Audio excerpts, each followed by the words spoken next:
students, welcome back to Radiant Student Online Service. Gimana kabar teman-teman semua di masa liburan ini? Saya harap teman-teman semua sehat dan produktif dalam mengisi waktu liburan saat ini. Buat teman-teman yang tinggal di Bandung atau sedang liburan di Bandung, saya mengundang teman-teman semua untuk beribadah secara onsite di satelit terdekat dengan kalian, yaitu bisa di Pasir Koja, di Bandung Utara, atau di satelit Kopo. Sebelum mendengar firman Tuhan, mari kita berdoa. Tuhan Yesus, kami bersyukur karena Engkau Allah yang hadir, Allah yang hidup, dan Allah yang mendampingi, menemani kami dalam situasi apapun. Di masa liburan ini kami minta agar Roh Kudus memberikan kami hikmat, agar kami mempergunakan waktu yang ada, agar kami produktif dalam hari-hari kami. Dan lebih daripada itu, kami mengenal siapa Roh Kudus, dan juga kami menjadi semakin hari semakin serupa dengan Kristus. Dalam nama Tuhan Yesus kami berdoa, amin. Teman-teman pelajar, selama liburan ini apa saja yang kalian lakukan untuk memanfaatkan liburan kalian nih? Saya pernah sekali waktu saat liburan pergi keluar kota atau keluar daerah. Ternyata waktu saya keluar kota ada perbedaan antara kota Bandung dan kota yang saya kunjungi. Sekali waktu saya pergi ke Bali dan saya melihat ada perbedaan di tata kota, di perbedaan gaya-gaya bangunan dan juga perbedaan pakaian dari orang-orang yang tinggal di daerah itu. Para penduduk lokal yang perempuan memakai kain yang dililit untuk menjadi rok dan para pria memakai tutup kepala. Lalu hampir setiap berapa meter ada gapura yang terlihat. Baik gapura yang dibangun di depan rumah, sebagai pagar, atau sebagai penanda satu daerah ke daerah lainnya. Di Bandung jarang sekali ada gapura seperti itu, bahkan hampir tidak ada. Dan dari segi pakaian pun berbeda sekali, belum lagi bahasa yang digunakan. Sekalipun sama-sama bahasa Indonesia, tetapi ada panggilan yang berbeda waktu memanggil seseorang. Bahkan di sana ada bahasa Bali dan di sini ada bahasa Sunda. Nah, teman-teman, setiap daerah punya pemerintahan yang berbeda dan menciptakan kebudayaan yang berbeda. Sama seperti kita, waktu kita menerima Tuhan Yesus dalam hati kita berpindah dari kerajaan kegelapan ke kerajaan terang. Kita pindah daerah nih teman-teman, dan pasti kalau pindah daerah beda pemerintahan. Beda kerajaan terang, beda kerajaan kegelapan, beda pemerintahannya. Budaya dan kebiasaan dalam kerajaan Allah pasti beda dari budaya di kerajaan kegelapan. Roh Kudus adalah roh yang akan memimpin kita dan mengajari kita bagaimana caranya untuk hidup di dalam kerajaan terang. Hari ini kita mau belajar lebih dalam lagi tentang Roh Kudus. Bukan hanya pribadinya tetapi juga buah dan karunia Roh Kudus yang akan menuntun kita, memimpin kita untuk hidup dalam kerajaan terang. Kita bisa tahu kalau kita sedang ada dalam kerajaan terang waktu kita menyadari bahwa ada pekerjaan Roh Kudus dalam hati kita. Roh Kudus pasti membawa buah-buah roh. Gak mungkin buah roh adalah damai, kelemah lembutan, penguasaan diri, kebaikan, dan banyak hal-hal baik lainnya. Bahkan firman Tuhan mengatakan bahwa tidak ada hukum, mau hukum negara apapun, hukum agama apapun yang tidak setuju dengan buah-buah Roh Kudus. Semua orang setuju dengan buah-buah Roh Kudus. Roh Kudus ingin agar kita berbuah. Tidak hanya berhenti sampai terima Yesus sebagai Tuhan. Tidak hanya berhenti dari berpindah dari kerajaan kegelapan ke kerajaan terang. Tapi dalam kerajaan terang pun kita berbuah. Ada buah-buah roh yang kita hasilkan. Sebetulnya teman-teman, ada satu quote yang bilang, "The ultimate goal of God is not the cross, but Holy Spirit who influence your life." Tujuan utama dari Tuhan untuk hidup kita bukan hanya untuk kita diselamatkan oleh karena kayu salib, oleh karena karya salib Kristus. Bukan hanya sampai kita terima Tuhan Yesus dan masuk surga. Tapi tujuan akhirnya adalah agar Roh Kudus memberi influence untuk hidup kita, untuk keseluruhan hidup kita. So he is the real influencer. Kalau tujuan akhirnya adalah salib dan surga, maka waktu kita terima Tuhan Yesus, hidup kita selesai deh. Langsung kita kembali ke surga. Ternyata waktu kita terima Tuhan Yesus, kita masih hidup, kita di dalam dunia ini tidak berpindah langsung ke surga. Nah, jadi apa yang mau Tuhan untuk kita kerjakan? Hidup kita nggak selesai waktu kita terima Yesus. Roh Kudus ingin agar kita mengalami perubahan dalam hidup kita setiap hari dan menjalani hari-hari kita bersama dengan Dia. Karena itulah Tuhan Yesus menjanjikan Roh Kudus untuk semua kita. The goal of God was not to take us where He is, but to be where we are. Tujuan Tuhan bukan untuk membawa kita langsung naik ke surga dan bertemu dengan Tuhan. Bukan, tapi Tuhan ingin membawa surga, Tuhan ingin membawa rohnya untuk ada bersama-sama dengan kita. To be where we are. Roh Kudus ingin agar kita hidup dalam budaya kerajaan Allah. Karena itu dia memberikan gifts atau karunia-karunia Roh Kudus yang tidak dapat kita usahakan sendiri dan hanya dapat kita terima dari pemberian Roh Kudus. gift dari Roh Kudus ini atau karunia Roh Kudus yang memampukan kita untuk bisa menjalani hidup kita seperti gimana kita ada dalam kerajaan terang. Holy Spirit who loves us will give the gift of the Spirit. He cannot love without giving to us. Karena Roh Kudus sayang sama kita, karena Dia mengasihi kita, maka Dia pasti akan memberikan karunia-Nya, memberikan hadiahnya, the gifts of the Spirit. Dan semuanya Dia berikan karena Roh Kudus mengasihi kita.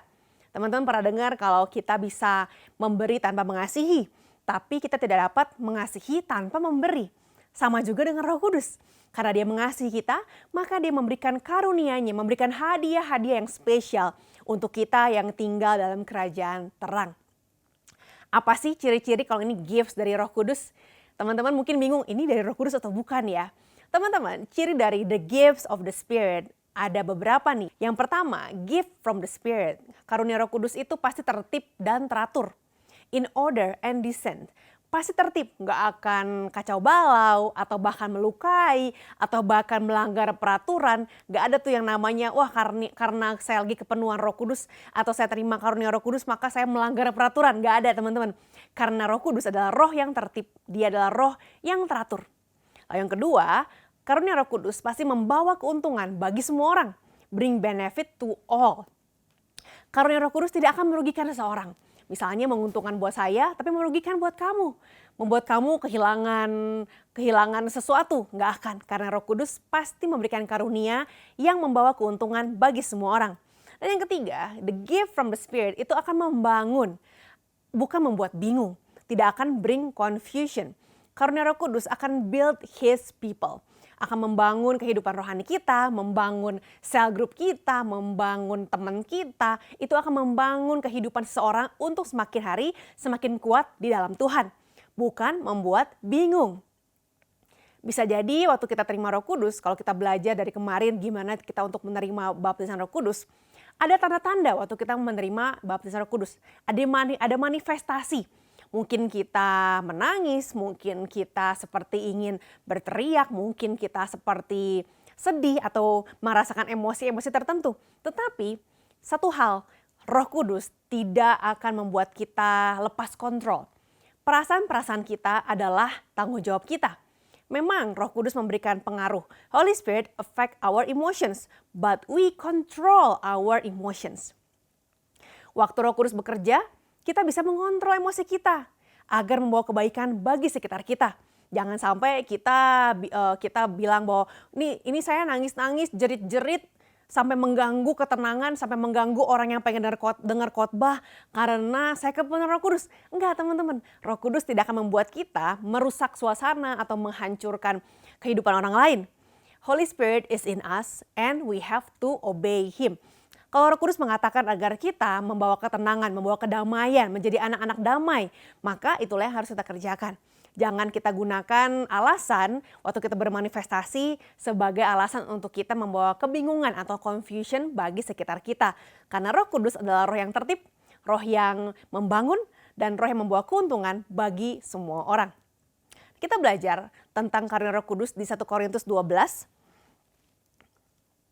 Ayat yang pertama dikatakan bahwa sekarang tentang karunia-karunia roh. Aku mau saudara-saudara supaya kamu mengetahui kebenarannya. Nah, Paulus di sini di bahasa Inggrisnya versi New King James Version mengatakan begini. Now concerning spiritual gifts, brethren, I do not want you to be ignorant. Kata-kata yang mengatakan brethren di sini atau saudara-saudara itu menggambarkan bahwa Paulus mengatakan ini kepada teman-teman seiman. Teman-teman yang sama-sama Kristen, yang sama-sama mengasihi Tuhan. Tapi waktu dia mengatakan supaya kamu mengetahui kebenarannya atau di versi bahasa Inggrisnya dikatakan I do not want you to be ignorant. Jangan ignorance. Berarti kalau dikatakan supaya kamu tahu kebenarannya, do not be ignorant, kemungkinan mereka belum tahu tentang karunia Roh Kudus. Karena mungkin belum diajari, belum pernah dengar, sehingga mereka tidak tahu kebenarannya. Wah, ternyata sebagai orang Kristen pun bisa jadi tidak mengerti soal karunia Roh Kudus ya. Bisa banget, karena dari sini mengatakan bahwa ternyata orang Kristen pun belum tentu jadi Kristen tanpa tahu tentang karunia Roh Kudus. Kita perlu mengenal siapa Roh Kudus agar kita bisa terus maju dan bertumbuh. Kalau dikatakan Roh Kudus itu mengajar, memimpin, membimbing, mengingatkan, tanpa Roh Kudus kita akan stuck di situ-situ aja teman-teman. Dan kita tidak akan bisa untuk memimpin orang lain untuk bisa maju lebih jauh lagi. We can only lead people as far as we can go. Kalau kita belum pernah nyampe ke tempat itu atau ke titik itu, kita tidak bisa memimpin seseorang untuk nyampe ke tempat itu juga. We can only lead them as far as we can go. Sejauh mana kita melangkah, sejauh itu juga kita bisa memimpin mereka. Karena itu, kita perlu Roh Kudus. Jangan ignore, jangan keraskan hatimu. Minta Roh Kudus memimpin kamu, mengajar kamu agar kita maju terus. Roh Kudus akan mengajari kita supaya kita tidak stuck dimanapun season kehidupan kita. Jangan sampai teman-teman maju saat SMP aja. Atau mengalami banyak hal-hal yang luar biasa saat masih kelas 10. Saat kelas 12 kamu mulai stuck, kamu mulai capek. Jangan sampai teman-teman. Atau kamu berpikir bahwa nanti kalau saya udah kuliah, saya mau berhenti dulu deh melayani. Teman-teman, yang namanya melayani Tuhan tidak ada masa expired. Nggak seperti makanan, nggak seperti barang-barang yang kita pakai, ada expiration dates. Melayani Tuhan adalah hal yang kita lakukan dengan sukacita selama kita hidup dan sampai kita kembali kepada Tuhan. Nah, Roh Kudus akan membawa kita untuk semakin hari semakin serupa dengan Kristus.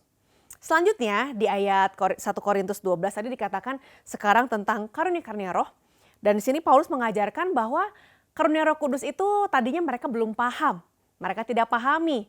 Lalu di ayat yang kedua dikatakan bahwa kamu tahu bahwa pada waktu kamu masih belum mengenal Allah, kamu tanpa berpikir ditarik kepada berhala-berhala yang bisu. Karena itu aku mau meyakinkan kamu bahwa tidak ada seorang pun yang berkata-kata oleh Roh Allah dapat berkata terkutuklah Yesus. Dan tidak ada seorang pun yang dapat mengaku Yesus adalah Tuhan selain oleh Roh Kudus. Ayat ini jelas mengatakan bahwa tidak mungkin kita menyembah dua Tuhan. Dikatakan kalau ayat kedua, waktu kamu belum mengenal Allah, kamu tanpa berpikir ditarik kepada berhala-berhala yang bisu, menyembah Tuhan yang lain. Lalu di sini juga dikatakan bahwa tidak mungkin kamu mengaku bahwa Yesus adalah Tuhan dan di saat yang sama mengatakan terkutuklah Yesus. Jadi kita nggak mungkin ada dalam dua perahu. Kita nggak mungkin mengaku Yesus Tuhan kalau bukan oleh Roh Kudus. So, kalau kamu mengatakan dan mengaku percaya bahwa Yesus adalah Tuhanmu, artinya Roh Kudus ada dalam dirimu.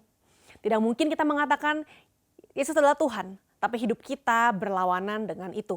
Kalau hidup kita berlawanan dengan apa yang kita katakan, bisa jadi kita belum betul-betul, kita belum sungguh-sungguh mengakui bahwa Yesus adalah Tuhan. Ayat yang keempat, Paulus mengatakan lagi tentang karunia Roh Kudus, ada rupa-rupa karunia tetapi satu roh, variety. Ada berbagai gifts, berbagai hadiah, tetapi satu roh. Waktu kita dibaptis Roh Kudus, Roh Kudus akan memberikan karunia Roh Kudus bagi kita. Waktu kita dipenuhi oleh Roh Kudus, dia memberikan hadiah. Jadi kalau pernah gak sih teman-teman datang main ke rumah teman atau main ke rumah saudara dan kamu membawa hadiah, oleh-oleh, buah tangan. Dan kamu bawa karena kamu merasa happy bisa pergi ke sana. Sama. Waktu kita menerima Roh Kudus, mengundang Roh Kudus datang dalam hidup kita, memenuhi hati kita, Roh Kudus membawa hadiah-hadiah buat kita. Maukah kamu menerimanya? Karunia Roh Kudus atau the gifts of the Spirit ada berbagai macam. Tapi semuanya untuk satu tujuannya. Tujuannya adalah to glorify God and edify the body of Christ. Tujuan Tuhan, tujuan Roh Kudus memberikan gifts adalah untuk kita memuliakan Tuhan. Jadi bukan buat kita pamer-pamerin. Bukan untuk kita sombongkan diri dan bilang bahwa kemarin sih saya bahasa roh, kemarin sih saya melihat penglihatan, kemarin sih saya mendapat pengalaman kesembuhan. Bukan untuk dipamerkan, bukan untuk disombongkan, tetapi semuanya untuk memuliakan Tuhan dan membangun jemaat Tuhan. Ketika kita kesaksian kita, testimoni kita adalah untuk memuliakan Tuhan. So fokusnya adalah kepada Tuhan. Tuhan mengerjakan ini, Tuhan melakukan ini, everything is about God. Kita adalah orang yang mengalami kebaikan Tuhan. Jadi fokusnya adalah Tuhan ya. Lalu ayat yang kelima dijelaskan lagi oleh Paulus. Dan ada rupa-rupa pelayanan, tetapi satu Tuhan. Ada satu Tuhan. Semuanya kembali kepada satu tujuan dan satu Tuhan. Satu Tuhan yang bekerja dalam segala hal, satu Tuhan yang bekerja dalam semua orang. Jadi kita nggak perlu berpikir atau membanding-bandingkan diri kita dengan orang lain. Kenapa ya orang ini dapat karunia begini? Kok orang ini bisa ya dia kalau kalau ngedoain orang, orangnya bisa nangis, bisa sembuh. Kok bisa ya dia karunianya banyak? Teman-teman jangan membanding-bandingkan karunia kita dengan karunia orang lain. Karena Tuhan yang mengerjakannya adalah satu Tuhan. Mungkin kita belum mengalami hal-hal yang cukup banyak tentang karunia Roh Kudus karena kita belum menyadari kehadiran Tuhan. Kita belum menyadari bahwa ada karunia Roh Kudus. Kita pikir, gini aja cukup. Teman-teman, kita ada dalam komunitas ini, kita ada di Grabs, kita ada di dalam komunitas pelayanan untuk belajar mengenali Roh Kudus supaya kita bisa menerima Dia. Di ayat 5 dijelaskan bahwa Tuhan kita adalah Tuhan yang mengatur semuanya untuk satu tujuan. Bayangkan, ada 9 karunia roh, ada 9 buah roh, dan semuanya buat satu tujuan. Wow, Tuhan kita adalah Tuhan yang melakukan administrasi dengan baik. He does the administration. Tuhan kita teratur, rapi, maka kita juga harus teratur, rapi, dan tahu bahwa tujuannya adalah untuk memuliakan Tuhan. Karena semua adalah satu tubuh. Kalau tangan kita gerak atau kaki kita gerak, itu adalah hal yang biasa. Kalau hari ini saya bicara, mulut saya ngomong, otak saya jalan, memberitahu apa yang harus diomongkan, tangan saya ikut bergerak. Apakah itu hal yang supranatural? Enggak ya teman-teman, itu adalah hal yang biasa dan sudah seharusnya demikian. Bukan hal yang sulap, wah sulap banget tangan saya bergerak, bukan ya teman-teman. Atau hal yang bikin merinding, spooky, wow sesuatu yang mistis tangan saya bergerak, enggak ya teman-teman. Ketika tangan saya bergerak, mulut saya berbicara, mengeluarkan suara, itu adalah hal yang normal. Sama juga, sudah seharusnya, sudah senormalnya kita operate in the gifts of the Spirit. Kalau kita sebagai anak Tuhan, kita bergerak, kita memiliki karunia Roh Kudus, kita berbuah dalam buah Roh Kudus, itu adalah hal yang sangat normal dan hal yang sangat natural, hal yang seharusnya terjadi. Roh Kudus itu natural, dia melakukan hal yang supranatural dengan cara yang natural. So izinkan dia bekerja lewat dirimu untuk melakukan hal-hal yang luar biasa. Roh Kudus yang bekerja dalam diri saya dan diri kamu adalah roh yang sama. Jadi nggak ada tuh Roh Kudus yang dalam diri saya lebih tua atau Roh Kudusnya lebih senior. Dan dalam diri teman-teman yang masih SMP baru kenal Tuhan, Roh Kudusnya lebih junior. Nggak ada teman-teman. We have the same spirit. Roh Kudus dalam dirimu dan dalam diriku dan dalam diri teman-teman semua adalah Roh Kudus yang sama. Roh Kudus dengan kuasa yang sama dan Roh Kudus adalah hak untuk semua orang. It's for everyone. Gak ada pengecualian. Oh kecuali kalau dia pernah dosa berarti gak boleh ya. Atau karena dia pernah gak ke gereja setahun dia gak bisa terima Roh Kudus. Bisa. Karena Roh Kudus adalah untuk semua orang yang merindukannya. Saya lanjut lagi teman-teman di ayat yang ke-6. Dikatakan ada berbagai-bagai perbuatan ajaib. Tetapi Allah adalah satu yang mengerjakan semuanya dalam semua orang. Tetapi kepada tiap-tiap orang dikaruniakan pernyataan roh untuk kepentingan bersama. Untuk kepentingan bersama. Semua untuk kepentingan bersama. So it's not to show off. Bukan untuk pamer-pamer, bukan untuk show off, bukan untuk kita kagum-kagumi, wah hebat ya dia punya ini, punya itu. Bukan teman-teman. Tapi untuk secara normal, secara natural, sesering mungkin kita pakai dalam pelayanan kita untuk kepentingan bersama. Sekali lagi, untuk kepentingan bersama. So it's given to you for everybody else, not for you. Kalau kita pikir, saya sih nggak butuh karunia-karunia Roh Kudus. It's not for you, it's for everybody else, untuk orang-orang lain. Misalnya kamu dapat karunia untuk mengajar.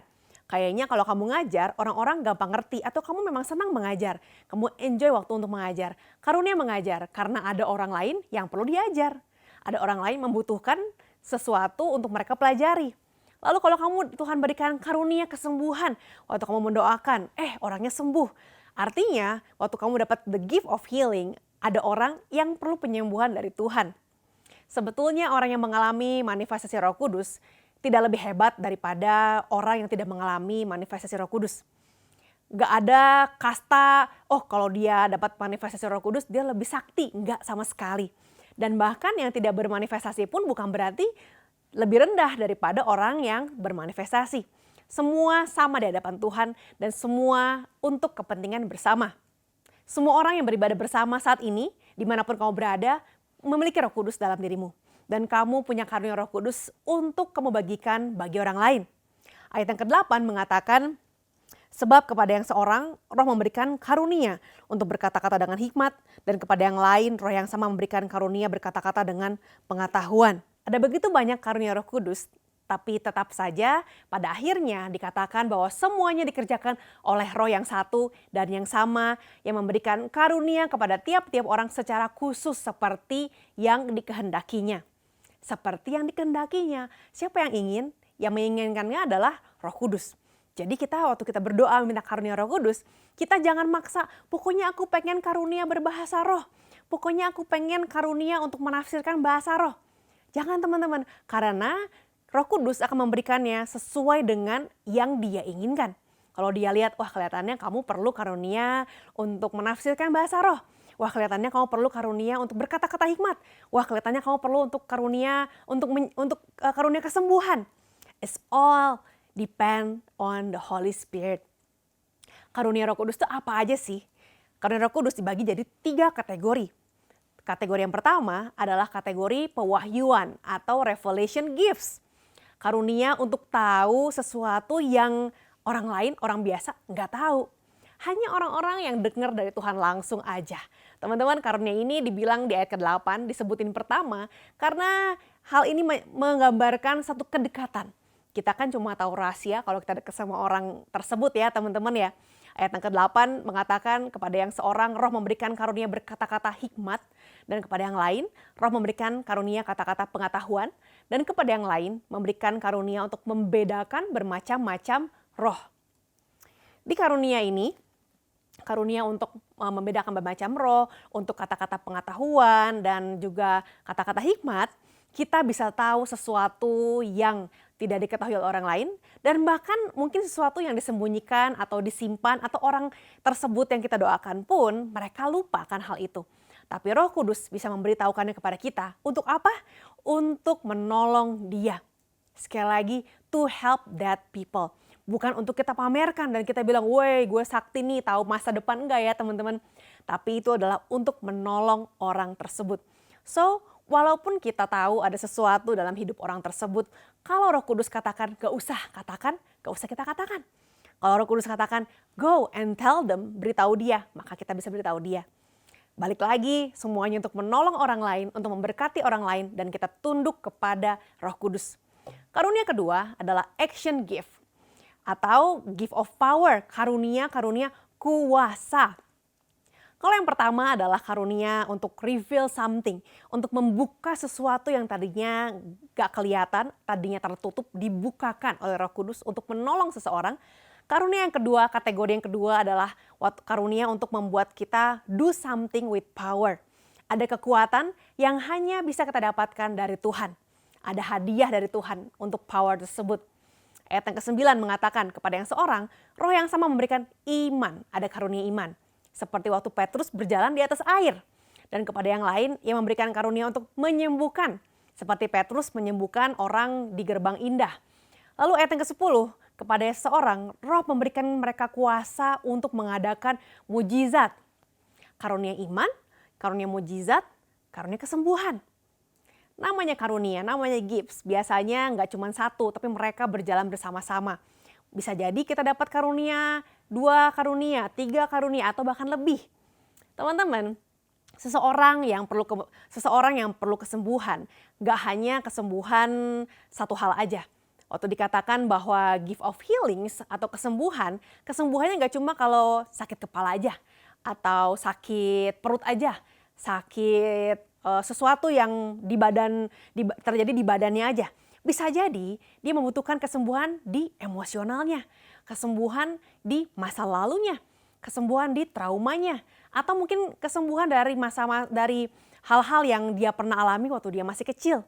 Atau kesembuhan dalam relasinya, pemulihan relasi dengan orang tuanya, dengan sahabatnya. Itu juga termasuk kategori kesembuhan. God is the healer. Gift of healings is plural, gak cuma satu, gak cuma sakit fisik aja, tapi berbagai macam kesembuhan. Dan dalam kesembuhan itu, waktu ada gift of healings yang terjadi, di situ juga bisa terjadi karunia mujizat, Terjadi ada kata-kata pengetahuan yang disampaikan, berbagai macam karunia bekerja bersama-sama untuk kebaikan orang tersebut. Teman-teman, kadang-kadang kalau kita melihat ada teman kita yang mungkin sakit, seringkali kita melihat dia sakit hati mungkin karena dia baru diputusin, atau sakit hati karena baru dimarahin oleh orang tuanya, atau ribut sama bestinya. Itu adalah waktu untuk kamu mendoakan dia supaya ada gift of healing yang terjadi dalam hidupnya sehingga dia bisa mengenal Yesus Kristus. Gift of healing bukan untuk kamu, tapi untuk orang yang kamu doakan. Jadi jangan pernah berpikir bahwa emang kalau saya doakan dia bakal pulih gitu, emang bakal efek gitu. It's not about you. Bukan untuk yang mendoakan, tapi Tuhan akan memberikan langsung untuk orang yang kamu doakan, untuk orang yang memerlukannya. So when you pray, tugas kamu hanyalah mendoakannya, menjadi saluran berkat. Sisanya Tuhan yang akan memberikan langsung gift of healings untuk orang yang kamu doakan. Ketika seseorang mengalami karunia kesembuhan, ketika seseorang mengalami karunia iman atau mukjizat, kesembuhan itu adalah waktu Tuhan repair, memulihkan sesuatu.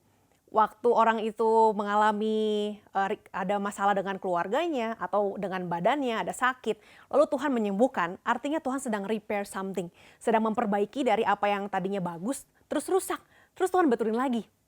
Tetapi kalau yang namanya karunia mujizat itu adalah hal yang tadinya gak ada, jadi ada.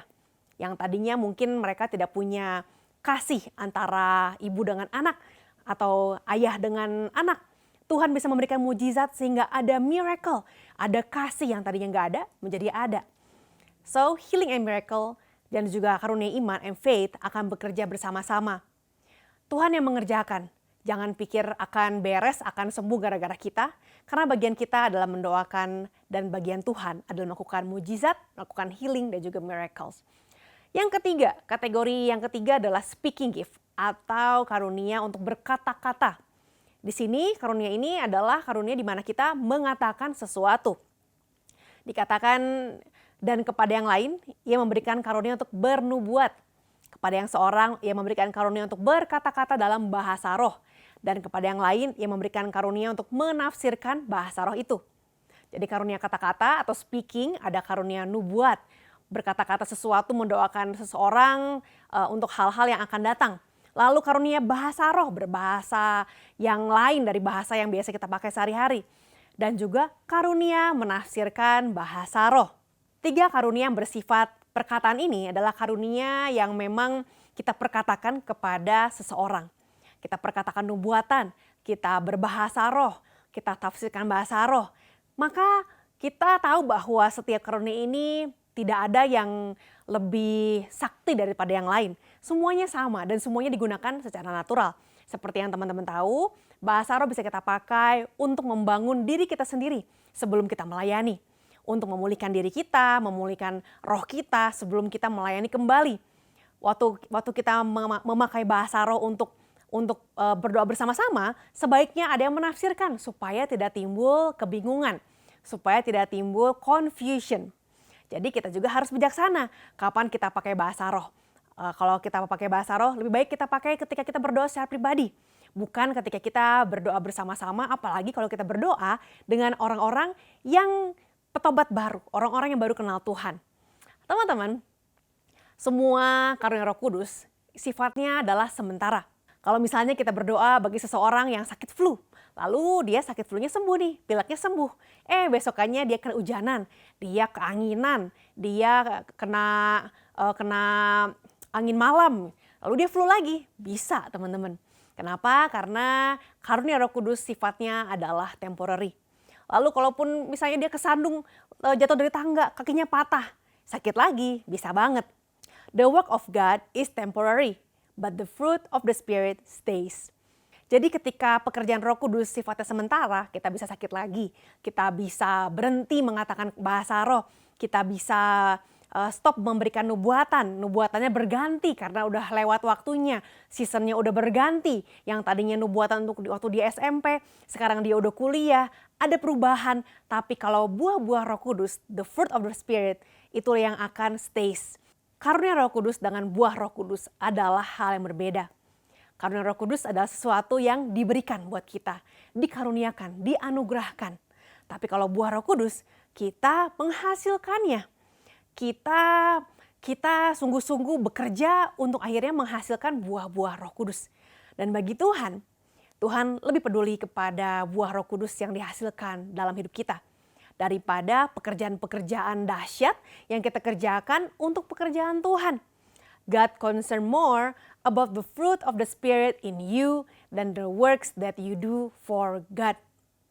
Jangan sampai kita melakukan hal-hal yang luar biasa, bekerja untuk Tuhan, melayani Tuhan, tetapi kita tidak punya buah roh.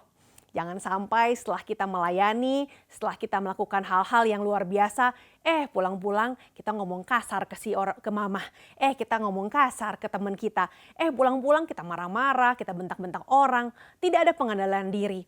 Atau kita berbohong, kita merendahkan orang lain, tidak ada namanya kebaikan. Kita merasa galau, kita tidak menunjukkan ada buah-buah roh dalam diri kita. Buah roh itu lebih penting daripada karunia roh. Tetapi dua-duanya haruslah kita usahakan untuk kita dapatkan. Untuk apa? Untuk membangun jemaat. Di Galatia 5 dikatakan, tetapi buah-buah roh ialah kasih, sukacita, damai sejahtera, kesabaran, kemurahan, kebaikan, kesetiaan, kelemah lembutan, penguasaan diri. Ini adalah buah-buah roh yang akan kita hasilkan ketika Roh Kudus tinggal dalam diri kita. Hasilkan yang mana aja? Semuanya. Ketika Roh Kudus tinggal dalam diri kita, maka semua buah-buah roh ini sudah ada dalam diri kita. Tinggal kita usahakan agar kita melatih diri kita untuk hidup sesuai dengan apa yang Roh Kudus inginkan.